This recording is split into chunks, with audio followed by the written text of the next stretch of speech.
2021 সালে মার্কিন যুক্তরাষ্ট্র সৈন্য প্রত্যাহার করে নিলে কাবুলের ক্ষমতায় বসে তালেবানরা। প্রাথমিকভাবে তালেবান সরকার নারীদের জন্য কাজ এবং শিক্ষার ঘোষণা দিলেও পরে দেশ জুড়ে নারীদের জন্য একের পর এক কঠোর বিধিনিষেধ আরোপ করে।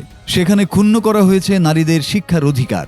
ষষ্ঠ শ্রেণীর বেশি লেখাপড়ার সুযোগ নেই আফগান নারীদের, নেই বিশ্ববিদ্যালয়ে ভর্তির অধিকার, নেই কর্মসংস্থানের সুযোগ, এমনকি ধাত্রী হওয়ার প্রশিক্ষণও নিষিদ্ধ করা হয়েছে।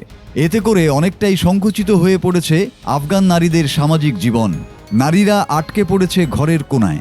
ফলে সময় কাটাতে এআই বা কৃত্রিম বুদ্ধিমত্তার সঙ্গে বন্ধুত্বে জড়াতে বাধ্য হচ্ছে তারা। ব্রিটিশ গণমাধ্যম বিবিসিকে এমনটাই জানিয়েছে আফগান নারীরা।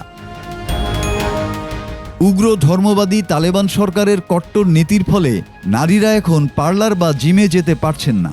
ঘর থেকে বের হবার সময় পর্দা প্রথার নামে মাথা থেকে পা পর্যন্ত ঢাকতে বাধ্য করা হচ্ছে।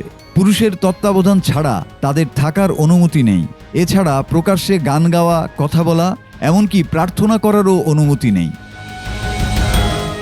চলতি বছরের জানুয়ারিতে তালেবান সরকার একটি নতুন আইন প্রণয়ন করেছে। এই আইন অনুযায়ী বাড়িতে জানালা রাখা নিষিদ্ধ করা হয়েছে, যেন নারীদের কেউ দেখতে না পারে।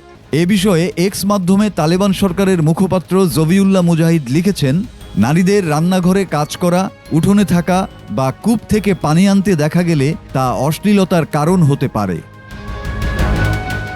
এভাবে তালেবান সরকারের একের পর এক দমনমূলক নীতি নারীদের সমাজ থেকে বিচ্ছিন্ন করে ফেলেছে, কেড়ে নিয়েছে নারীর স্বাধীনতা। এখানে প্রত্যেক নারীর পরিস্থিতি আলাদা।